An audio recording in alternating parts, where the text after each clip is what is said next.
Sungguh kami mengasihimu Bapa. Engkau tahu setiap isi hati kami Tuhan. Syukur bagimu ya Bapa. Bawalah hati kami Tuhan untuk selalu haus akan kasih-Mu. Tinggal di dalam hati.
tanpa terasa minggu depan itu sudah Natalan ya saudara. Banyak yang nggak tahu loh atau lupa.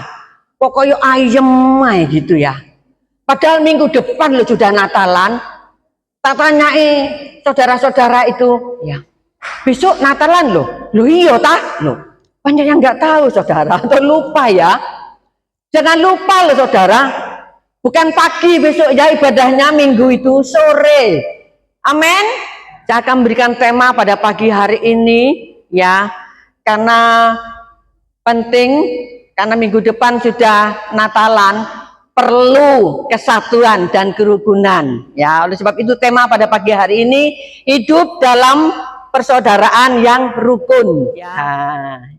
Kerukunan dambaan setiap lembaga. Saya percaya lembaga yang paling kecil itu keluarga. Keluarga juga membutuhkan kerukunan, kesatuan. Amin saudara.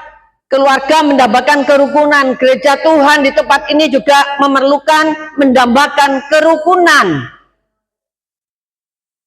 Dan kita mau belajar seperti apakah gambaran persekutuan atau persaudaraan yang rukun itu. Kita mau belajar dari pemazmur kita, kitab Mazmur 133 ayat 1 sampai 3. Yuk kita baca sama-sama. Nyanyian Syarah Daud. Sungguh alangkah baiknya dan indahnya apabila saudara-saudara diam bersama dengan rukun. Seperti minyak yang baik di atas kepala meleleh ke janggut, yang meleleh ke janggut Harun dan ke leher jubahnya. Seperti embun gunung Hermon yang turun ke atas gunung-gunung Sion, sebab kesanalah Tuhan memerintahkan berkat kehidupan untuk selama-lamanya. Katakan amin saudara. Di dalam kitab hukum Taurat ya, di dalam perjanjian lama, hukum Taurat itu memberikan aturan kepada bangsa Israel yang menjadi ketetapan dan harus dilakukan. Coba kita baca di dalam Ulangan 16 ayat 16. 3 kali setahun setiap orang laki-laki di antaramu harus menghadap hadirat Tuhan Allahmu ke tempat yang akan dipilihnya, yakni pada hari raya roti tidak beragi, pada hari raya 7 minggu, dan pada hari raya pondok daun. Janganlah ia menghadap hadirat Tuhan dengan tangan hampa. Ini peraturan yang dibuat ya di dalam perjanjian lama, sehingga menjadi suatu ketetapan bahwa setiap tahun baru, setiap hari raya pondok daun, setiap hari raya ya, bangsa Israel ini berbondong-bondong menuju ke satu tempat yaitu Yerusalem. Dan di dalam berbondong-bondong, di dalam mereka mendaki gunung, naik gunung, turun gunung, karena dulu tuh gak ada kendaraan saudara, gak ada mobil seperti saat ini ya. Dulu itu jalan ya orang-orang Israel. Jadi berapa hari, apalagi di luar kota Yerusalem, ada yang dari dalam kota. Simon dari Kirene itu juga jauh itu. Jadi harus jalan mendaki gunung, tetapi ada lagu-lagu nyanyian syarah yang dinyanyikan. Ternyata ya pengalaman dalam perjalanan hidup orang beriman ya, umat Israel selaku umat pilihan Allah sampai kepada generasi sekarang, umat di dalam perjanjian baru ya, kita menyadari bahwa yang terbaik dan yang terindah itu adalah apabila saudara-saudara diam bersama dengan rukun. Menjadi keinginan kita semua, amin. Rukun itu aduh seneng ya saudara ya. Saya percaya kita semuanya menginginkan hidup rukun ya. Sungguh amat baik apabila saudara diam bersama dengan rukun. Itu yang menjadi kehendak Allah bagi umatnya, bagi setiap kita yang percaya. Lah, rukun di sini artinya ya suatu keadaan yang damai, seirama, ya, tentrem, ini ya. Terus tidak ada pertikaian, tidak ada perselisihan, tidak ada permusuhan, tidak ada kebencian. Amin. Karena di mana ada kerukunan, di situ Tuhan akan memerintahkan berkat-Nya.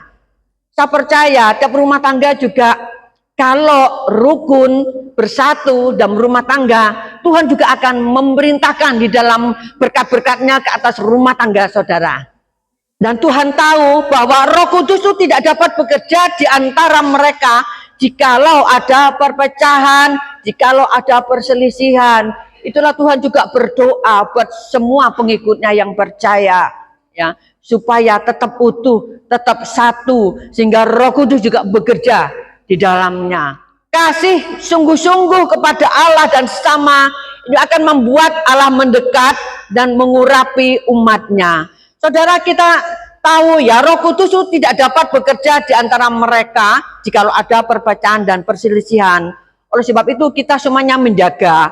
Dan untuk menjaga ini kita tidak dapat menciptakan kesatuan roh itu sendiri. Maksudnya kita telah dipanggil oleh Allah, ya, untuk pergi dari kegelapan menuju kepada terangnya yang ajaib. Kita dipilih oleh Allah dan dipanggil oleh Allah.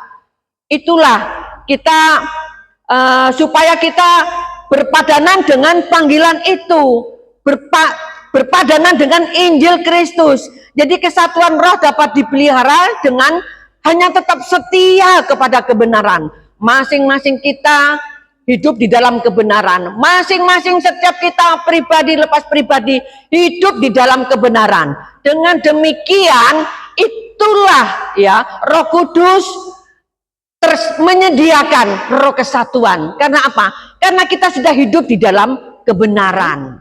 Efesus 4 ayat 2. Bagaimana kita menjaga kerukunan dan kesatuan? Yuk, 2, 3. Hendaklah kamu selalu rendah hati, lemah lembut, dan sabar. Tunjukkanlah kasihmu dalam hal saling membantu. Ini amanat buat kita.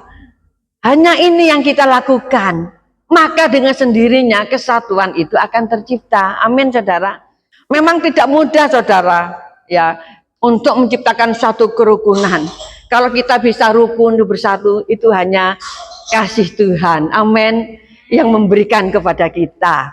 Sungguh loh saudara, apa yang menghalangi kita untuk bersatu, rukun, ya, paling enggak ya, kita segitu banyak jemaat Tuhan, ada banyak perbedaan, amin. Perbedaan banyak, tetapi kalau kita hanya fokus kepada perbedaan, kita tidak mungkin bisa bersatu, tidak bisa rukun, saudara. Setiap kita punya cara berpikir, punya cara pandang, punya ide, punya gagasan, beda satu dengan yang lain. Dan setiap perbedaan itu indah. Kalau kita menghargai setiap perbedaan, maka itu tercipta satu kerukunan. Karena kita hargai, kita melihat itu loh, saudara, pelangi, saudara, ya. Kita lihat pelangi itu indah karena apa? Warna-warni, ya. Merah, kuning, hijau, kan enggak merah semua, kan enggak ya? Jadi warna-warni itu yang membuat indah, ya. Enggak harus kuning itu harus menjadi merah, enggak. Yang kuningnya tetap kuning, yang merah tetap merah. Enggak harus panel aku harus abang karena aku abang, tidak. Kita menghargai setiap perbedaan, ya. Dan saya percaya kita semuanya telah melakukannya sehingga kita bisa kompak, bisa bersatu. Ya. Jika kita memiliki kerukunan, kebersamaan, maka berkat-berkat itu yang akan diberikan Allah kepada umatnya. Apa yang tidak mungkin bagi manusia, mungkin bagi Allah. Amin. Karena Tuhanlah yang memerintahkan berkat-berkatnya. Tuhan sanggup mencurahkan, memerintahkan berkat-berkatnya pada rumah tangga saudara, kepada jemaat Tuhan di tempat ini. Oleh sebab itu saudara, marilah kita hidup rukun bersama dengan cara apa? Kasihilah satu dengan yang lain. Ya. dengan sungguh-sungguh. Saya mengingatkan kita semuanya, kita sedang berziarah, hendak menghadap kepada Tuhan. Masing-masing semua kita sedang melakukan ziarah. Kita hendak menghadap kepada Tuhan, ya. Selama kita masih hidup bersama-sama, kita ada di dalam perjalanan, kita berziarah, ayolah kita bergandengan tangan, ya. Kita hidup rukun, damai. Kenapa? Kok jauh, kok susah banget berkatnya ini? Perlu dicek, ya, perlu dikoreksi. Apakah ada sesuatu yang tidak beres dengan keluarga, dengan kehidupan pribadi, jemaat Tuhan? Mari kita periksa masing-masing, ya. Saya percaya, ya, hidup rukun mendatangkan berkat, saudara.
Pulanglah dengan damai sejahtera Allah yang berlimpah-limpah.